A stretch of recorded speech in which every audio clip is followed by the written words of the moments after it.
The South African Human Rights Commission will investigate the alleged racism at the Hoërskool Jan Viljoen in Randfontein. Violent scenes breaking out there between black and white pupils on Friday, prompting the Gauteng Education MEC, Panyaza Lesufi, to visit the school on Monday. Joining us now is a commissioner from the Human Rights Commission, Buang Jones, who is going to be making his way to that school today. Mr. Jones, thank you very much for your time. What is your reading of what took place at the Jan Viljoen Hoërskool? My reading of the situation is that we still have a long way to go to address issues of race relations and racism in South Africa. Over the years, we have seen that there has been little attitudinal change on issues of racism, and it continues to rear its ugly head in institutions of higher learning, in schools, and we have not seen much happening in terms of addressing the root causes and the deep-seated challenges that we continue to grapple with as society.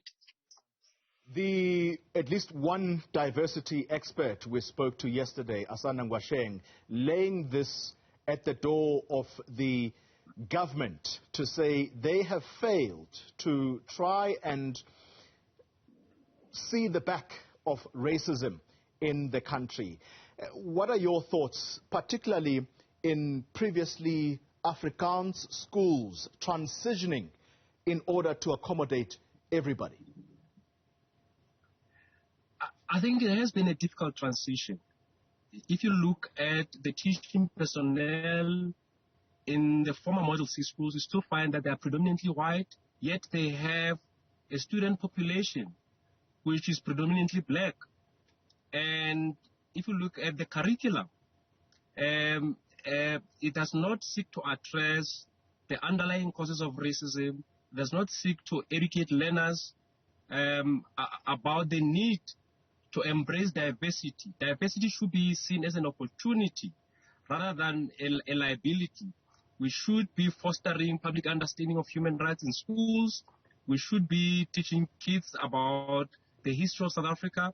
We should also ensure that all schools subscribe to the human rights principles that are enshrined in our Constitution, and that all learners enjoy teaching and learning in racism-free schools. There's an urgent need for schools to develop anti-racist policies. There's an urgent need for the South African Council for Educators to ensure that teachers who are responsible for incidents of racism are brought to book and their teaching licenses are revoked. Yeah. There's also an urgent need by the department to ensure that they work together with SGBs, the South African Human Rights Commission, and communities to deal with the scourge of racism. We all as a society need to mount an offensive against racism as it undermines our constitutional aspirations. Yeah. Mr. Jones, our time is very limited.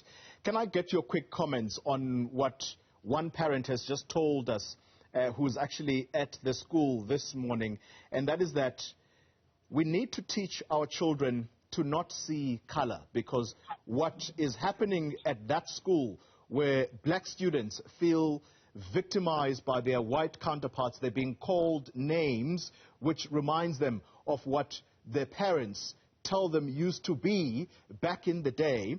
This is all learned behavior. Perhaps the most difficult part here is trying to talk to society to say, do not teach your children what was experienced in this country back in the years of apartheid. That's a difficult task, is it not?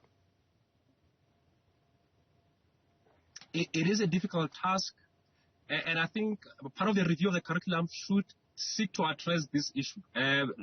Parents have a role to play, but in schools, learners can be taught to unlearn some of these racist beliefs or attitudes, and people should also understand that racism is a system, and for as long as you do not address the underlying causes, which in the main relate to access to land, economic opportunities and equality in South Africa, for as long as we do not address all these issues, we'll continue to deal with incidents of racism but it is important that the department takes the lead in developing curriculum and that it infuses this curriculum with human rights content that seeks to deal with this challenge. Yeah.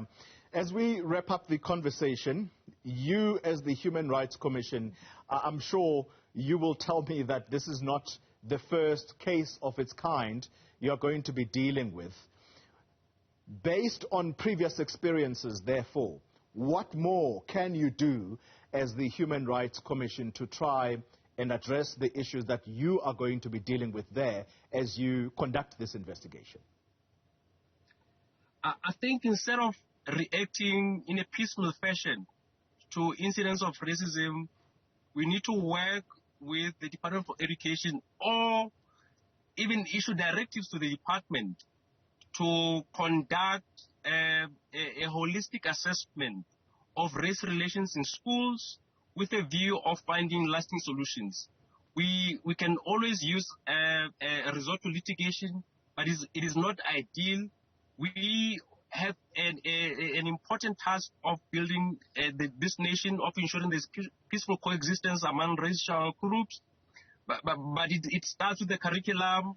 It also starts with other advocacy initiatives that we can be involved in as the Commission to deal with these challenges. Of course, the Equality Court remains underutilized, and to deter people who still harbor racist beliefs and some racists who have become emboldened, we also need to take some of these matters to court in order to vindicate the rights of those who are at the receiving end of racist abuse. Buang Jones, thank you very much, Commissioner at the South African Human Rights Commission.